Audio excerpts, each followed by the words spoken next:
Keep yourself in the loop of everything football on the Golden State Media Concepts Football Podcast. The latest news on and off the field, be it college football, Big Ten, SEC, Big 12, Pac-12, ACC to the NFL. We've got you covered. Listen to the Golden State Media Concepts Football Podcast.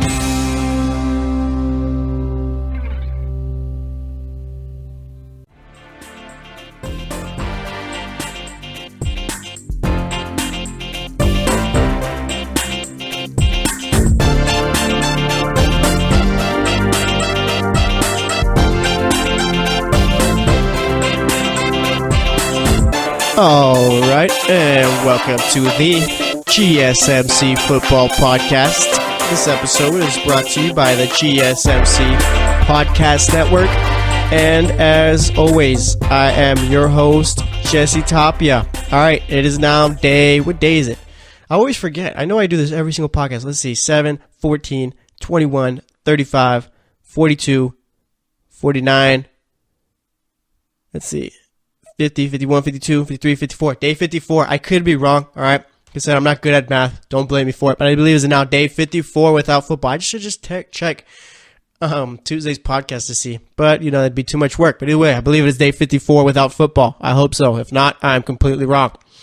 But either way, here we are. We're getting through it. It's the off season. It is what it is, all right?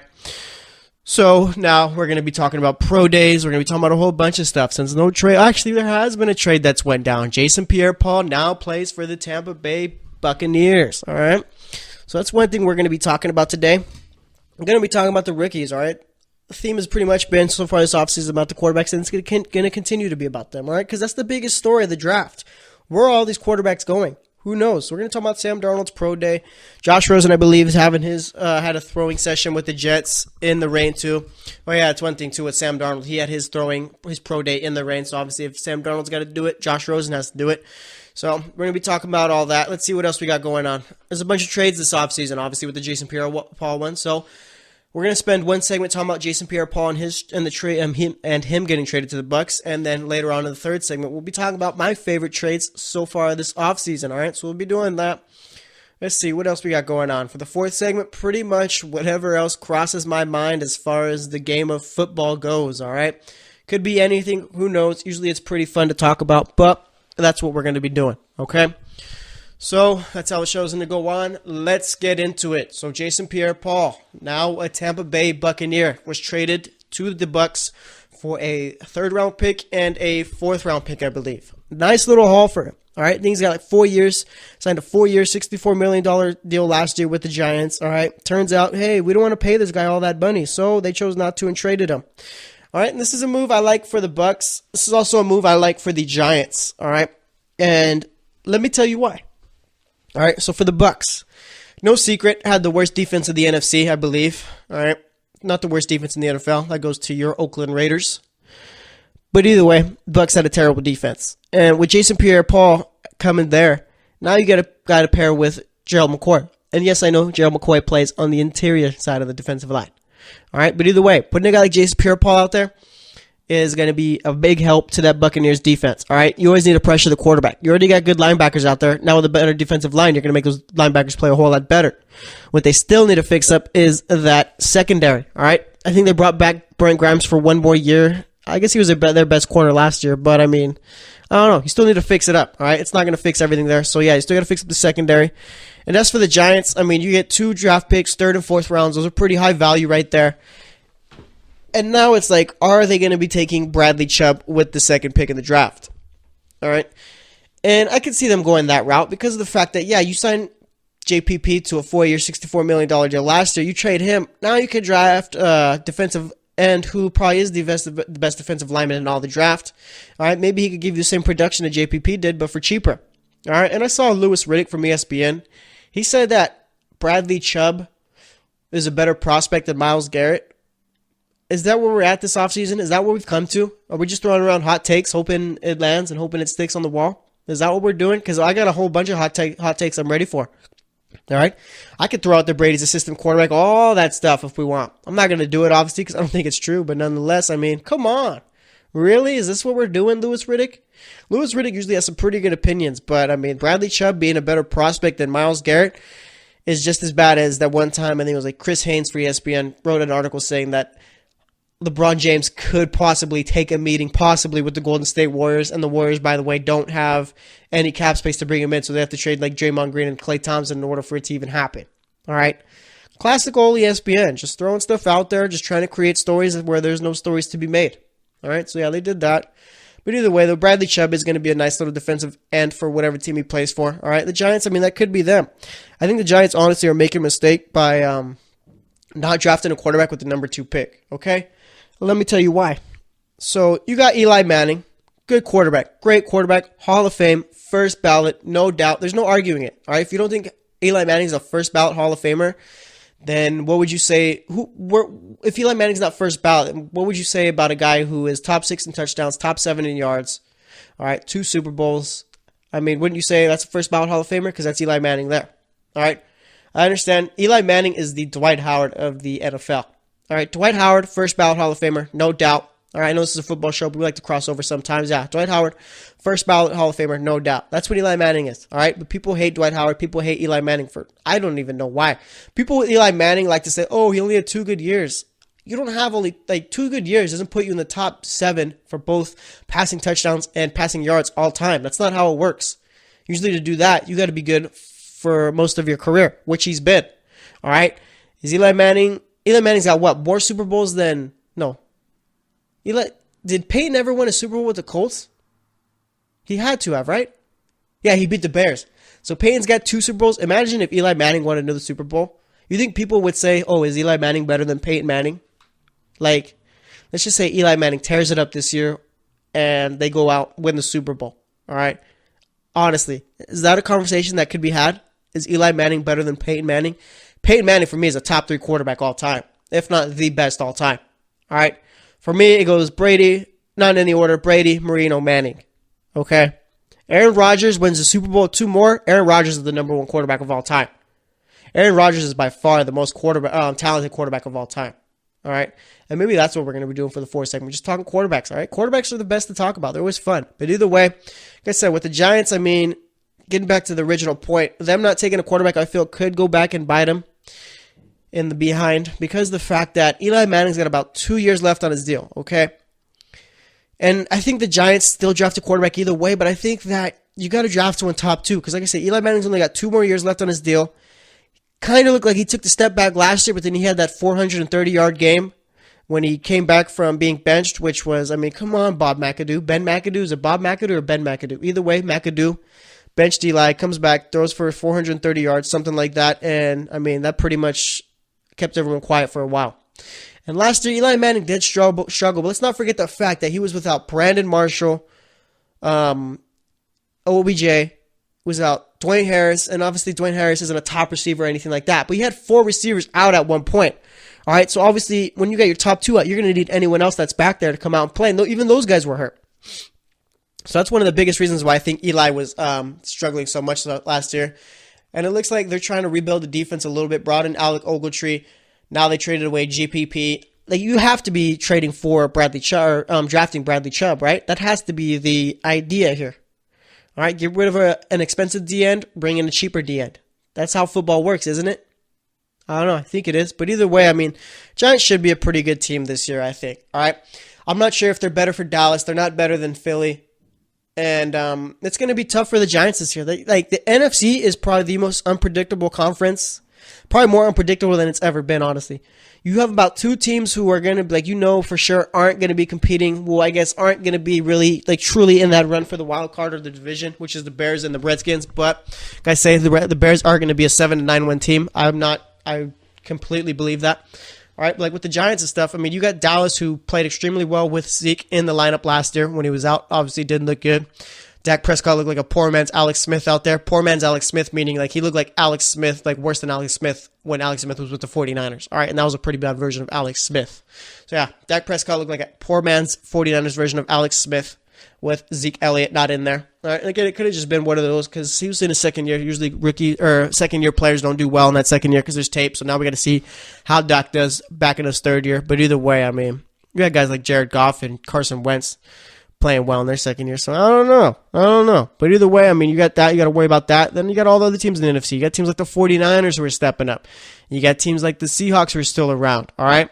You got the 3 teams in the NFC North who could very well make the playoffs. All right. The NFC South. Speaking of the NFC South, we got the Bucs, the Saints, and the Panthers and Cardinals. Or no, the Panthers and Falcons. Excuse me. All right. I mean, the Bucs, as far as they go, it's going to be tough for them to make the playoffs. And this year is going to be real tough for Dirk Cutter. He doesn't make playoffs and they don't play well. I don't think he comes back after this season. All right. And Jason Pierre-Paul is not going to put your team over the top and get you into playoff contention. That is Jameis Winston's job. That's what Jameis Winston is going to do if he plays well. And pretty much the season rides on if Jameis Winston could take that next step from being a good quarterback to a great quarterback. Jameis Winston has all the tools in the world to become a great quarterback, a top quarterback in this league. But his biggest problem is that the guy cannot make good decisions. And I'm not talking off the field, all right, because that's all past. That's all college stuff. Jameis Winston is past all that, I believe. I'm talking about the bad decisions on the football field, all right? Not taking the sack and deciding to throw the ball up in there, hoping something happens, rather than taking the sack and nothing happening. You're just losing a few yards. All right, I always point back to that play this past season, where they're in the red zone. Jameis Winston is pretty much leaning sideways because he's about to go down, throws the ball up into the end zone. It gets picked off, and sure enough, he's lucky enough to the point where there was a flag thrown on the play, and I can't remember who it was against, but either way, the interception didn't go through, obviously, because of the penalty on the defense. All right, and those are plays right there that get your coach fired. All right, those are plays that hurt the season. Jameis Winston isn't going anywhere. Okay, not anywhere. He's the future. They're gonna stick with him for forever. Jameis Winston has played well enough to the point where he's gonna get an extension once he's up for one. All right. I think he's going to be going into his, 4th year this season? Yeah, his 4th year. That's crazy. Jameis Winston's already been in the league for 3 years. Feels like those Florida State years when he won the national title and all that. Feels like it was a long time ago. But either way, Jameis got to play well this year. Got to take the next step. Got to stop making bad decisions. Got to stop making mistakes on the football field. All right, got to sharpen it up. Got to help his coach out. All right, like I said, I mean, they're not getting rid of Jameis Winston. Coach is going to be the first to go. That's how it's always been. All right. So, either way, I like the trade, though. I think JPP helps out the Bucs. Those picks help out the Giants. All right, now it's just a matter of, are they taking a quarterback, Saquon Barkley, or are they taking Bradley Chubb? All right, and I think with Sam Darnold's pro day, which we're going to talk about that in the next segment. All right, so that's actually going to wrap it up for this segment. Next up, we're going to be talking about Sam Darnold, Josh Rosen, all the quarterbacks, more so Sam Darnold than anything. So we'll be doing that. Like I said, we'll be talking about my favorite trades of the offseason so far in the 3rd segment. And then for the 4th segment, as we always do, going to be talking about whatever else is going on in the world of football. It doesn't really matter. We could talk more about the Alliance of American Football. They're really going to change that name because that's way too long. All right, who knows? We'll talk about anything else. But that's going to wrap it up for this segment. Next up, we'll be talking about Sam Darnold, like I said, so stay tuned, and we'll be right back.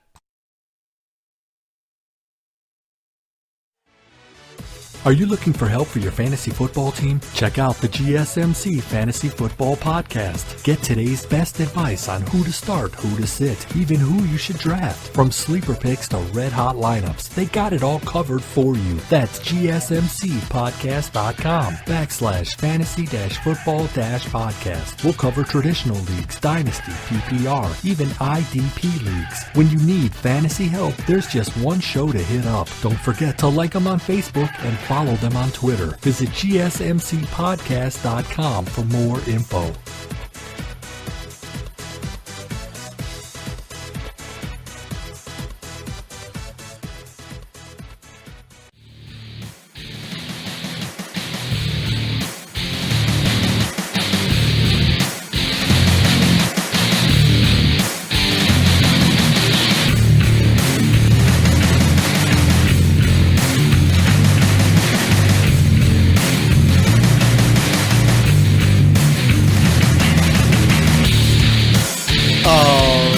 And welcome back to the GSMC Football Podcast. In that first segment, we basically just spent it talking about the Giants and Bucs a bit, all right? Jason Pierre-Paul is now a Tampa Bay Buccaneer. 3rd and 4th round picks are now New York Giants, all right?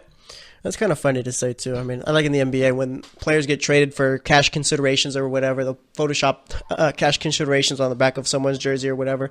Pretty funny to me. All right, guys? All right, so that's what we talked about in the first segment. This segment, what are we talking about? We're talking about rookie quarterbacks. We're talking about rookies to begin with. Probably top 10 rookies, top 10 draft picks. All right, what do we got going on here? All right, so that's what we're going to be talking about. Let's talk about Sam Darnold. All right, let's talk about how he had his pro day yesterday at USC and how he threw in the rain. All right, because there was this whole thing with Sam Darnold. Okay, yeah, he's a great quarterback. Yeah, he has a great arm. Yeah, he's no, he's not that accurate. They haven't been saying that. Dude had 17, 22 interceptions or something like that. 22 turnovers, I think it is. He's got a strong arm. He's got all the tools. But what's the but? He can't play in bad weather. Are you serious? Is that what we're doing here? Sam Darnold can't play in bad weather? And again, that's been said about Sam Darnold. That's been one of the knocks on him. He hasn't played in bad. Can he play in bad weather? Sometimes I feel NFL scouts, guys like Mel Kiper, and again, Mel Kiper's not NFL scouts. I'm doing NFL scouts, Mel Kiper. Those guys of the world, all right? They try way too hard. All right? They try to think way too hard. Go with the sure thing. Don't overthink it. All right? I mean, don't be saying, oh, but can he play in minus, and could he play in 30-degree less weather? Could he play in a dome? Could he play when it's raining and then it becomes humid after? Could he play in Miami? All right? Could he play in the snow? Could he play in the heat? Why are we doing that? Why are we asking these dumb questions? The whole, can the guy throw in bad weather? Are you serious? All right? I get that people are jealous of California because we have the greatest weather and all that, but let me tell you something. It's not all 70s and sunshine every day, every week. Believe it or not, we do get rain. Believe it or not, some parts in California, it actually snows. That's crazy. I know. Obviously it doesn't, but it does rain. All right? And I'm sure Sam Darnold before in his career has played in the rain. Oh, but it's not like the Chicago Bears weather where it's windy and it's all kinds of stuff. It's snowing. Yeah, probably not. But nonetheless, it doesn't matter. If the dude could play quarterback, he could play quarterback, whether it's here, Antarctica, Jamaica, Canada, England. It doesn't matter. He can play quarterback wherever he wants, whatever type of weather. All right, it does not matter. So the whole can he play in bad weather is just a ridiculous question. All right, there's just so many things. With Josh Rosen, you got the whole pretty much, oh yeah, he's NFL ready, but he pretty much has a mind of his own. All right? And Josh Rosen isn't a robot. As we've seen, Josh Rosen isn't afraid to speak his mind and give his thoughts. For some reason, NFL teams don't like it, and for some reason, I don't know why, but the NFL is so behind as far as moving forward. All right? The NBA lets their players speak out, lets their players give their thoughts. NBA is thriving right now. All right? Thriving. NBA is at its peak right now. It has never been bigger than what it is, all right, with all the social media and all that. The NBA encourages it, all right, but for some reason the NFL wants you to be quiet, all right? And I think I know why, but either way, the NFL wants you to be quiet, and they want you to pretty much line up, go play football, go home, all right? And I get that. But I don't know. That's one of the knocks on Josh Rosen there. Dude has a mind of his own. He's not a puppet. I'm not mad at that. All right, Josh Rosen can speak up. Josh Rosen can say whatever you want. Doesn't matter to me. But of course, you can't have guys speaking up because of the fact that you need them to be robots. But either way, getting back to the point, Sam Darnold had his pro day yesterday at USC in the rain, and I guess he looked very good. All right, was making all the throws, didn't really miss anything. The only incompletions he really had was players dropping the ball because of the rain. All right, so there's that. Sam Darnold played well, and Sam Darnold, I don't know. I'm kind of flip-flopping here, okay? For sure, it's my top two quarterbacks are Sam Darnold and Josh Rosen. Not in any order that I just named him right there, Sam Darnold being one. But I kind of do want to go with Sam Darnold being my number one quarterback. I don't know. I watched some of the throws from his pro day, and again, it's just the guy throwing in shorts. But I can't do it. I can't change my mind because the dude threw in shorts. But he did throw in the rain. He did. That means something, throwing in the rain. All right, and I'll never question can he play in bad weather? That'd never be a reason why I didn't pick a player.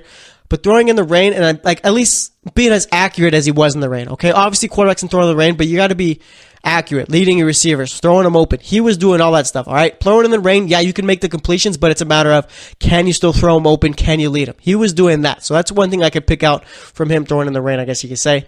And I mean, Sam Darnold is I don't know. Now people are talking there's no way he goes past number one. All right, he's kind of like, now I think yesterday's pro day kind of solidified him as the number 1 pick in the draft. All right. And Sam Darnold's one of the few to be the potential number 1 pick the year before, stay in school, and still be the potential number 1 pick. All right, because remember, like, what's his name? Josh Locker? John Locker? Jake Locker. Jake Locker, I think his name was. All right, the quarterback for Washington. That one year he was projected to be the number 1 pick, decided to stay in school. Next year he goes like, what, mid-20s, I think it was. Then retires by 27. If he would have came out the year before, that dude would have been so rich. All right, because I think that's before they had the rookie cap. That's when you could give a rookie whatever you wanted. That guy would have made so much money. That's probably going to be his biggest regret in life, not coming out the year he probably should have. All right. What other quarterbacks have done that before? I want to think like Matt Leinart. No, Matt Leinart wasn't one. Matt Leinart was a weird quarterback. All right. Let's see. I think I was talking about quarterbacks on the GSMC Sports Podcast. Yesterday we were talking on Tuesday. But either way, Matt Leinart is one of those quarterbacks where I think I was talking about quarterbacks who need to develop. All right. I think I was talking about it yesterday on the GSMC Sports Podcast. All right. Quarterbacks who need to develop. Talking about Case Keenum, talking about he's been in the league for a while, and maybe he's just finally becoming good because he finally had enough time to develop. One of the late bloomers. I kind of feel like Matt Leinart was going to be that, a late bloomer. All right, Matt Leinart, I mean, watching him in college was just ridiculous. Him and Reggie Bush, probably one of the best teams I've ever gotten to watch. All right, the first true memory I have of college football, I think, is that game between USC and Texas. All right, and you already know what game I'm talking about. It's the Vince Young National Championship game. Vince Young scored the game-winning touchdown with like 40 seconds left or something like that. And that's one of the all-time great games there. It's probably the greatest game ever played in college football. And don't tell me about no games in the 70s, 80s, or 90s. Those games don't matter to me, all right? USC Texas, by far, best game that was ever played. Can't tell me different. Yes, I'm just a millennial. What do I know? But it's true. But either way, getting back to it, I mean, Matt Leinart was like one of those guys who was a late bloomer, I think, but just injuries took over, hit him hard. All right, but like I said, I mean, getting back to the point, Sam Darnold, one of those guys, few guys where you could go, project to be a number 1 pick, stay in school still, and still become a number 1 pick. I think Andrew Luck could have came out early one year, but decided to stay in school, was projected to be a number 1 pick even that year, stays in school, and still projected to be number 1 pick. And Andrew Luck, man, we need Andrew Luck back. Andrew Luck is a top 5 quarterback without a doubt when he's out there. All right, let's not forget he got the Colts to the AFC Championship game. All right, they got blown out because they didn't know how to stop the run for some reason. I mean, that was just garbage. I think it was like, what, the score was like 44-7 or something like that? That was the Deflategate game, the Deflategate game too. Deflategate was such a sham too. I mean, wow, what a waste of money, time, and everything. I mean, they suspended Tom Brady for 4 years, and the Patriots for 4 games, and that'd be wild if Tom Brady got suspended for 4 years. But yeah, Tom Brady gets suspended for 4 games, and they still go out and win the Super Bowl. It can't be stopped.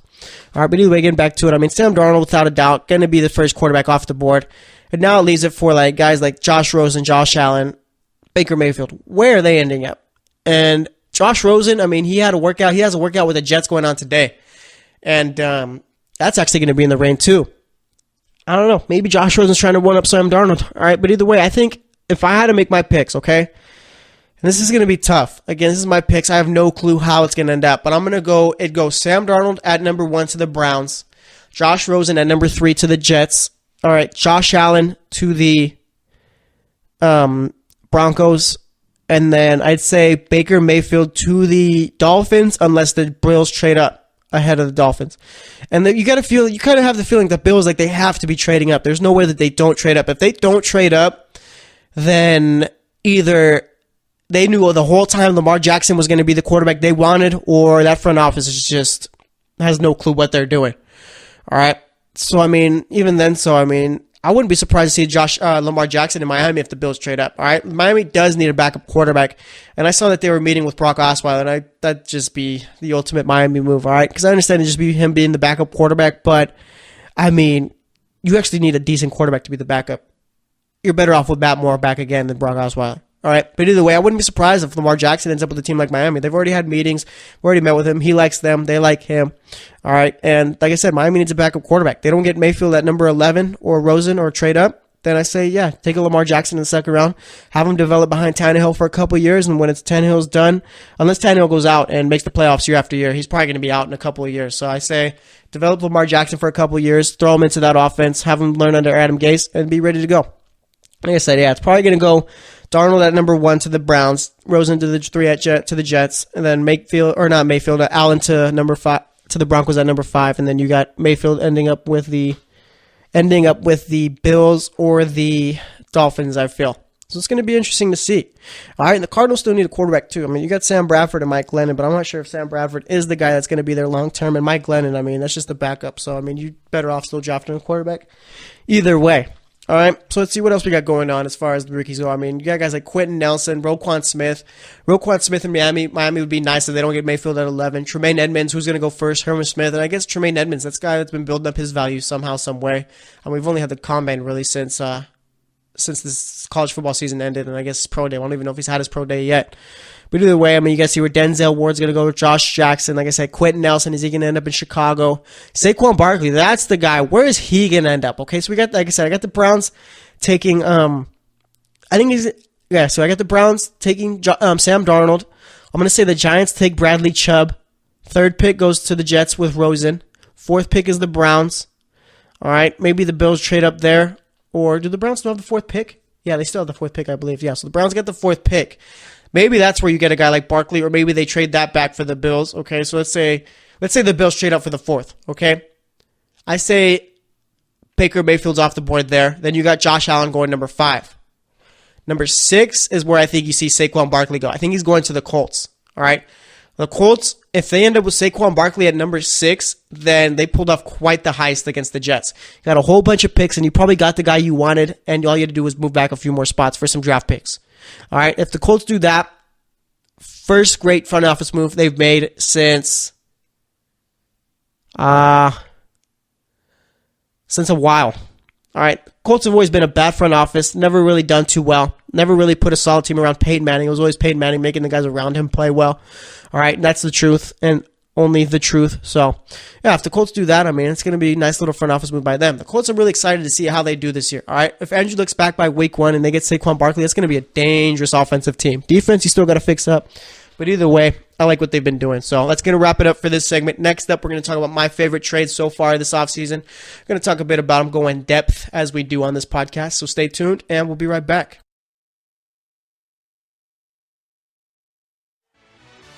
Check out the show that's built on the MMA. From the UFC to extreme cage fighting, they got the fights covered. Check out the GSMC MMA podcast. Get the latest news on past or upcoming fights. Join us as we talk to and about some of the biggest names in the MMA, past, present, and future. When it's the fight game, there's just one show to check out. GSMCpodcast.com/MMA-podcast. Don't forget to like them on Facebook and follow them on Twitter. Visit GSMCpodcast.com for more info.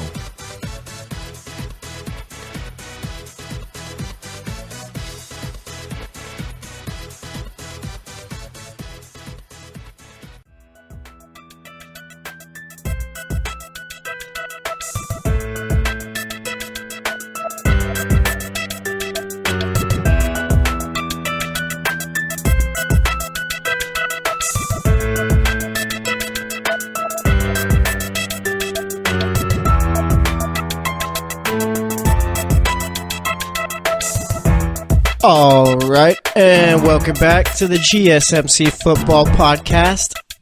So far today, we've talked about the Giants, Jason Pierre-Paul going to the Bucs. We talked about that for the first segment. Second segment, we basically talked about, we talked about quarterbacks, basically, like the rookie quarterbacks, talked about Sam Darnold a lot, talked about Josh Rosen, made my picks as to which quarterbacks are going where. Like, we even got in Matt Leinart into that segment. So it was a fun segment right there. It was pretty. That's one of the off-season segments right there, you know. Off-season, not too much going on, so we make it entertaining still. But either way, one player we didn't talk about in that last segment was Johnny Manziel, all right? Showed up at the University of San Diego Pro Day. There was NFL scouts there. Turns out Johnny Manziel looked pretty good. Only had 2 misses, all right? And I guess I can't remember who tweeted out, but someone said that pretty much the consensus among NFL scouts was he looked very strong. That's what Johnny Manziel needs, all right? He needs scouts to go out and look at him. I think that Johnny Manziel is going to get another chance. I hope he is, because Johnny Manziel is one of the most exciting quarterbacks I've ever seen in college football, all right? Even more so a little, I don't want to say, was he more exciting than Reggie Bush, honestly? I have no clue. All right, I just got done saying that Reggie Bush and Matt Leinart, those teams were exciting, but Johnny Manziel was just like must-see TV. It didn't matter who was playing. You had to change the channel, had to watch not Reggie Bush, but Johnny Manziel. You had to do the same with those USC teams. So I don't know. Maybe they're about even. Who knows? But either way, Johnny Manziel had his little pro day yesterday with the University of San Diego. Looked good, so maybe he'll end up with the team. All right, obviously, you can't get drafted because you can't already got drafted, but I don't know. He looked good. Either way, now we're going to be talking about my favorite trades of the offseason so far because it's the offseason. So let's get into it. First up, how about the very first trade I felt we had?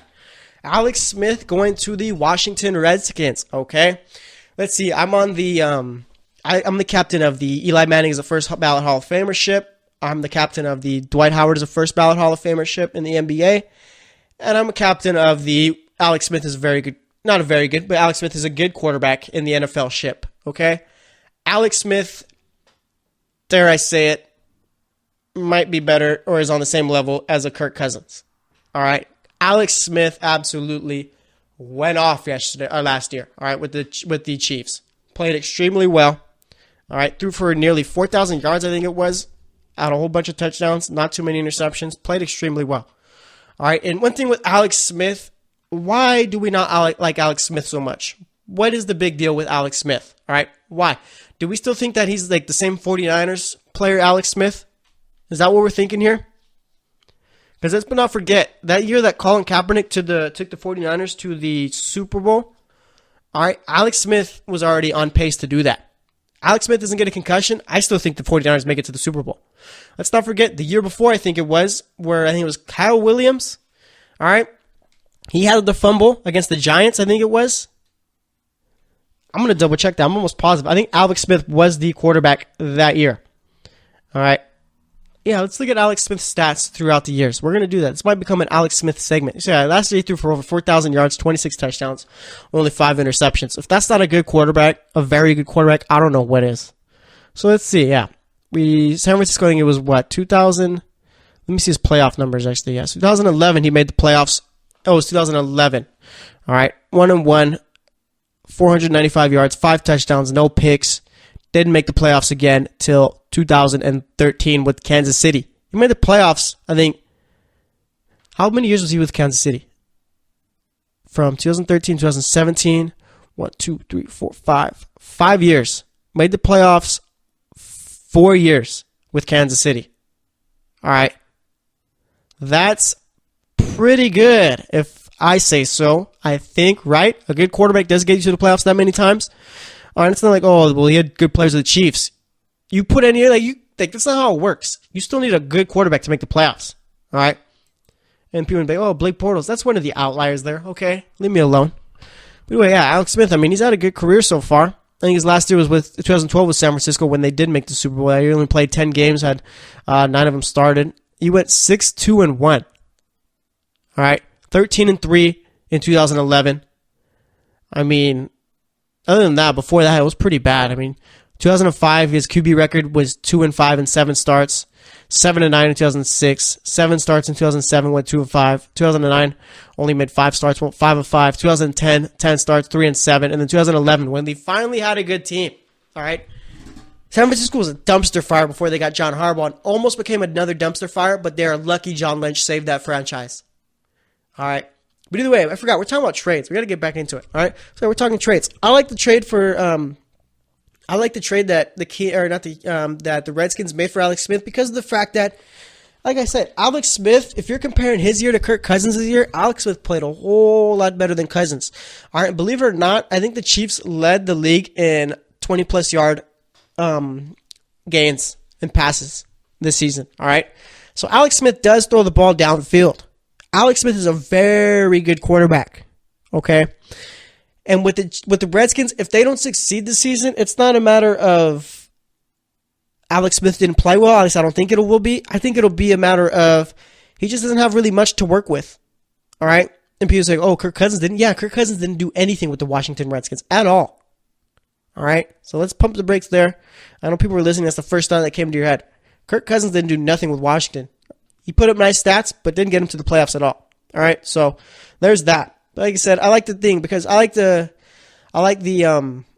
trade because of the fact they gave him a long-term deal, like 4 years, like $94 million, 74 of it's guaranteed or something like that. I can't remember. It was a 4 year, 74. Either way, he got a nice little contract. Got a nice little pay raise. All right. So you have your quarterback for the future. Now this allows you to do other things. All right. As like the biggest part of a rebuild is getting your quarterback. And now the Redskins pretty much, they just got to be smart in the front office. That's it. Just be smart, please. That's it. All right. Go get a running back. Go get some receivers. Okay. Get a tight end who can stay healthy for more than a couple of minutes. All right. Vernon Davis could stay. Vernon Davis is cool. Vernon Davis played well last season with Kirk Cousins. All right. Vernon Davis isn't the old Vernon Davis.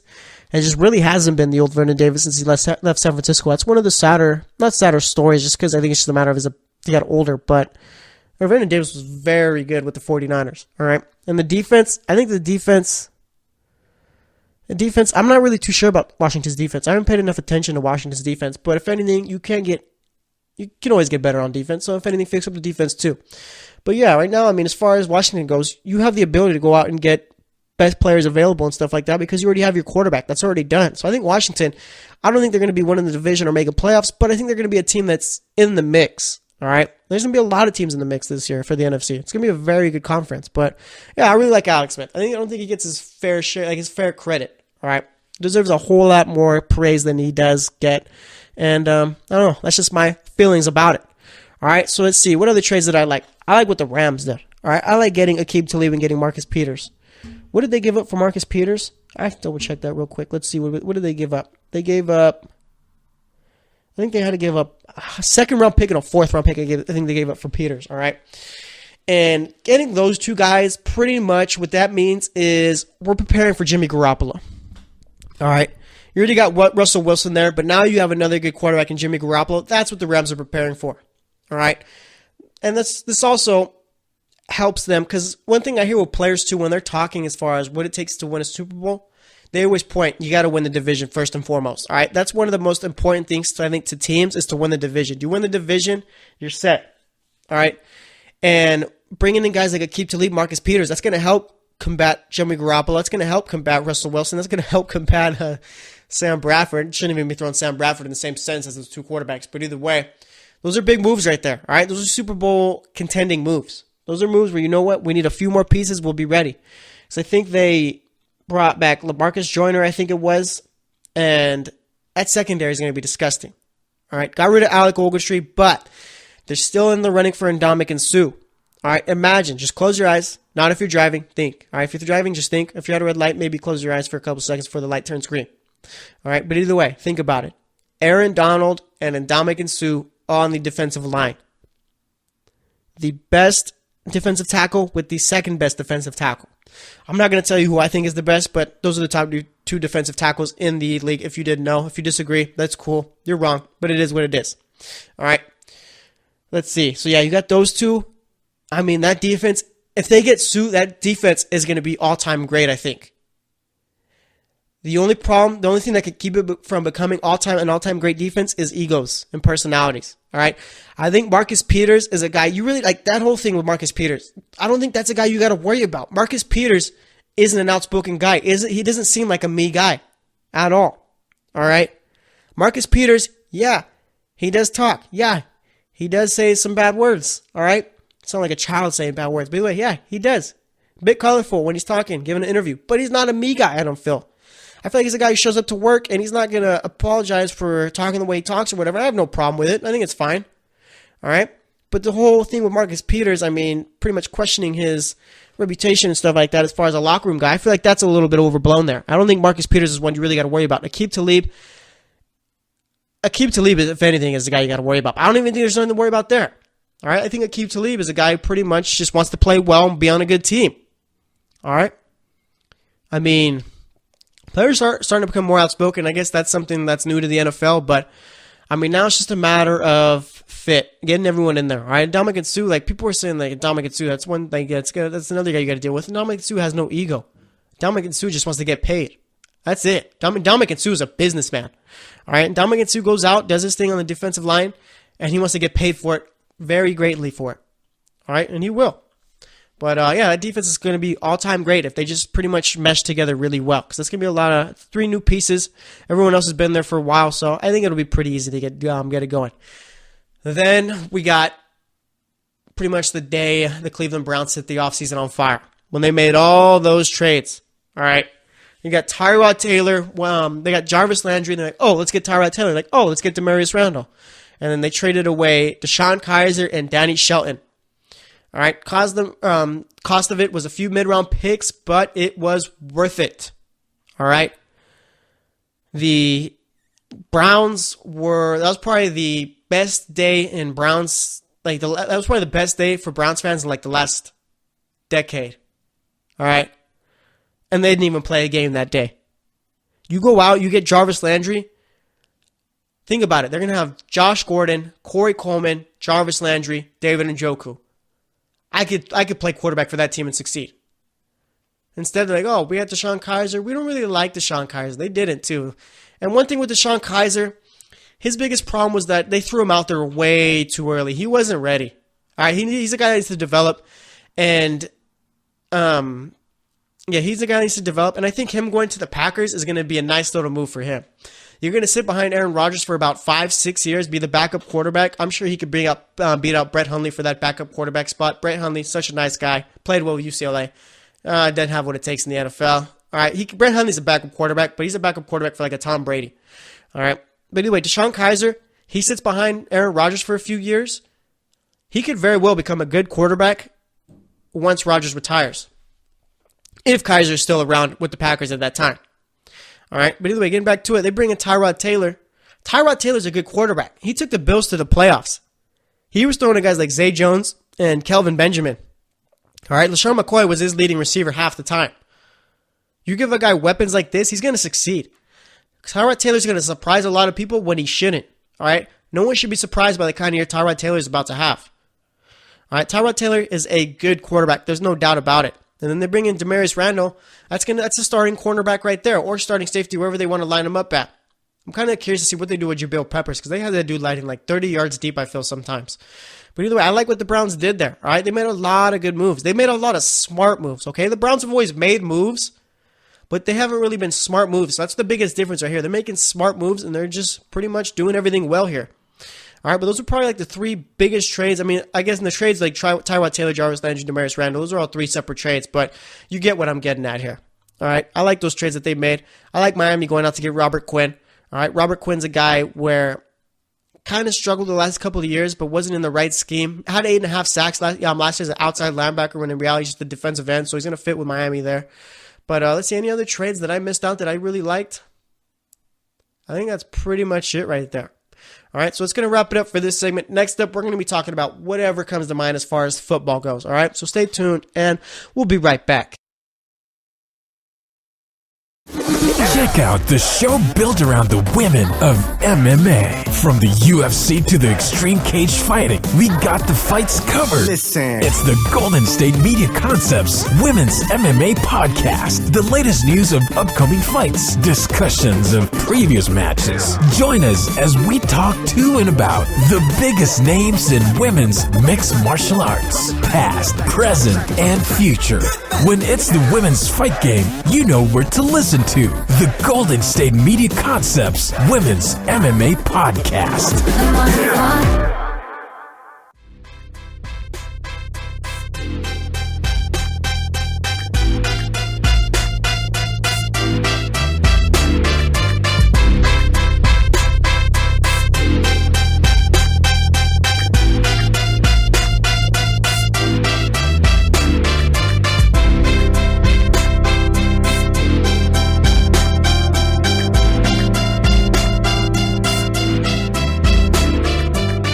All right, and welcome back to the GSMC Football Podcast. So far today, we've talked about the Giants and Buccaneers. Jason Pierre-Paul being traded over there to the Tampa Bay for a 3rd and 4th round pick. Second segment, we talked about the rookie quarterbacks, talked about Sam Darnold, his pro day, talked about Josh Rosen a bit, where I think these quarterbacks are going to end up. Third segment, talked about my favorite trades of the offseason so far.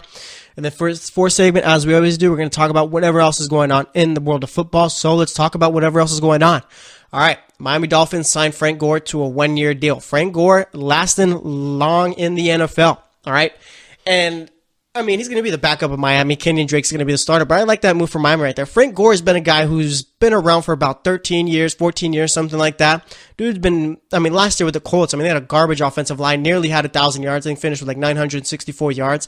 Frank Gore, me and Tate have been having this conversation for weeks, all right? Is Frank Gore a Hall of Famer? Yes, he is. He has to be. Frank Gore has to be a Hall of Famer, all right? He has to be. I'm not saying he's a first ballot. I'm not saying he's second ballot. I'm not saying he's third ballot, but he has to get in. The dude finished 5th all-time in rushing yards, 12th all-time in all-purpose yards. And yeah, he didn't have the Hall of Fame moments or anything like that, but we can't hold that back to him. I need to figure out who Frank Gore's quarterbacks were while he was in San Francisco. Turns out it was my boy Alex Smith. All right, Alex Smith played with him, but let's not forget Alex Smith did not become a good quarterback until John Harbaugh got there, and that was only for one season. Then Alex Smith gets benched. All right, 2012, Kaepernick takes over. They go to the Super Bowl. 2013, 2014 was the last 2 years of Frank's career. 49ers really don't do much because the front office pretty much burned that organization to the ground. All right, before that, when he first got drafted, he played with Tim Rattay, Ken Dorsey. 2005. Played with Smith, Rattay, Dorsey, Cody Pickett, guys who started, all right? 2007, played with Dilfer, Sean Hill, Winky, Smith only started 7 games that year. 2008, Sean Hill started 8 games. JT O'Sullivan started 8. 2009, Alex Smith started 10. Sean Hill started 6. Alex Smith started 10. Troy Smith started 6 games there, and that's where Alex Smith finally got good, and then Kaepernick took over the year after, all right? Frank Gore, again, deserves to be in the Hall of Fame. There's no doubt about it, okay? There's no doubt. Again, not a first ballot, not a second ballot, but he deserves to get in. You can't have a guy finish 5th all-time in rushing yards, 12th all-time in all-purpose yards, and not put him in. That's not right. It's not. All right?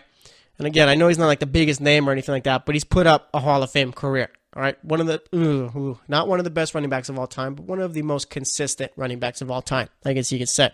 All right, so that's that. Pretty excited about that. This is probably going to be Frank Gore's last year from Miami. All right, he's always wanted to play for them. Miami, I think, tried signing him 1 year, but he ended up last year he ended up signing with the Colts. But yeah, Frank Gore's always tried to make his way back here, and here he is. Probably, like I said, probably going to be his last year.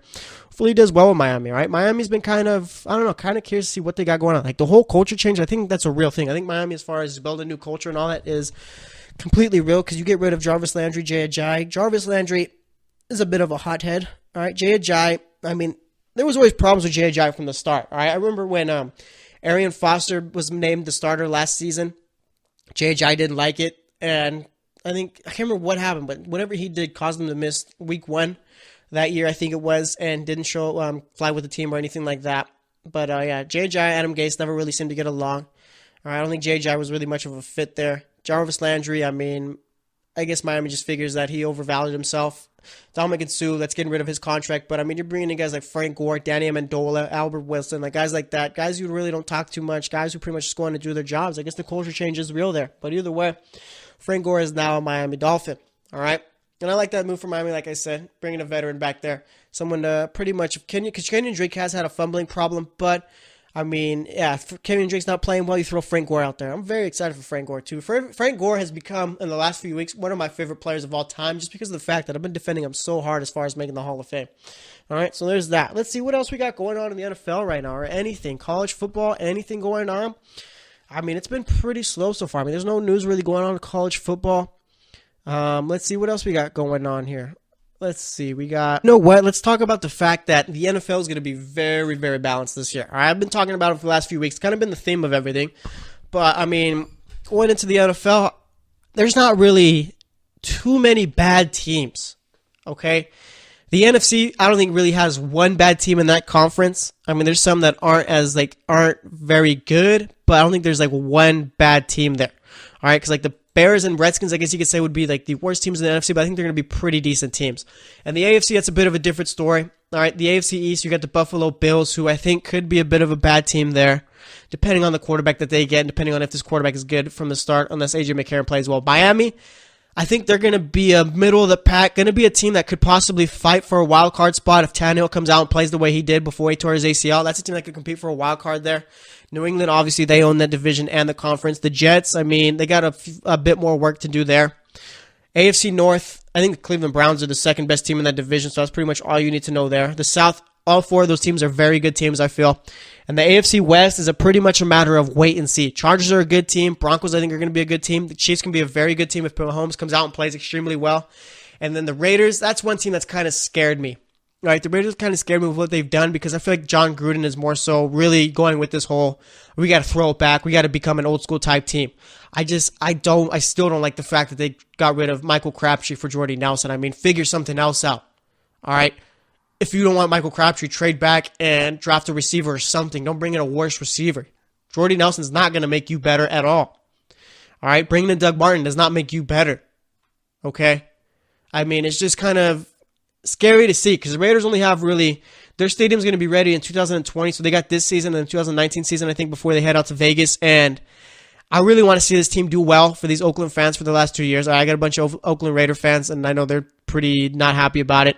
The Raiders going to Vegas, but I really hope this Raiders team does something in these 2 years, all right, instead of pretty much just wasting it away. And giving John Gruden a 10-year deal, I mean, do we think that, like, giving a coach like that a 10-year deal? I think I was watching, it was Undisputed, I think it is, with Shannon Sharp and Skip Bayless. Rod Woodson was on there talking, like, he was basically saying the same stuff I was saying the other day.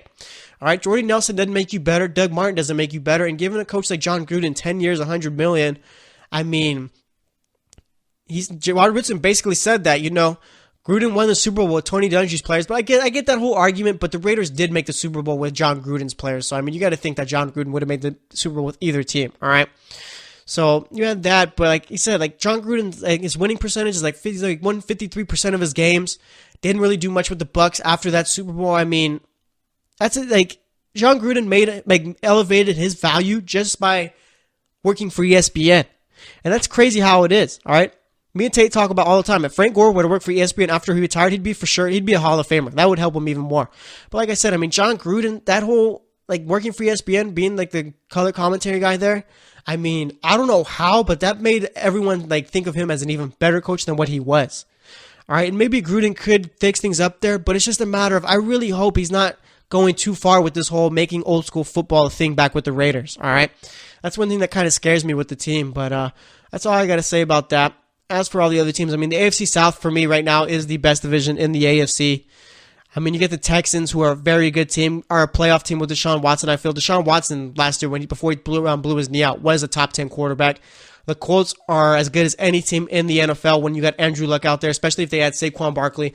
Jacksonville Jaguars barely lost to the Patriots in the AFC Championship game, and the Tennessee Titans have gotten better. If they get Ndamukong Suh, they're going to be even better. So that's AFC South division is going to be very good this season. But that's pretty much all that's going on right now in the NFL. Been kind of slow. Once Ndamukong Suh signs somewhere, that's going to be even bigger news. So that's going to wrap it up for today's show. Today, what did we talk about? We talked about the Colts trading, or not the Colts, the Giants trading away Jason Pierre-Paul to the Tampa Bay Buccaneers. The Bucs are giving back to the Giants a 3rd-round pick and a 4th-round pick.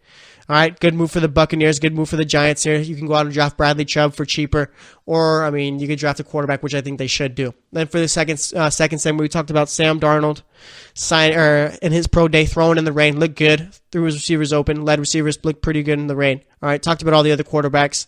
Let's see, third segment, we talked about my favorite trades. I like what the Browns did, I like what the Rams did, and I like what the Washington Redskins did. And then for this fourth segment, we talked about Frank Gore and pretty much anything else that was crossing my mind as far as the NFL went. So thanks for listening to the GSMC Football Podcast. As always, I am your host, Jesse Tapia. All right, we'll be back next Tuesday, so stay tuned, and we'll talk to you later. You've been listening to the Golden State Media Concepts Football Podcast, part of the Golden State Media Concepts Podcast Network. You can find this show and others like it at www.gsmcpodcast.com. Download our podcast on iTunes, Stitcher, SoundCloud, and Google Play. Just type in GSMC to find all the shows from the Golden State Media Concepts Podcast Network, from movies to music, from sports to entertainment, and even weird news. You can also follow us on Twitter and on Facebook. Thank you, and we hope you have enjoyed today's program.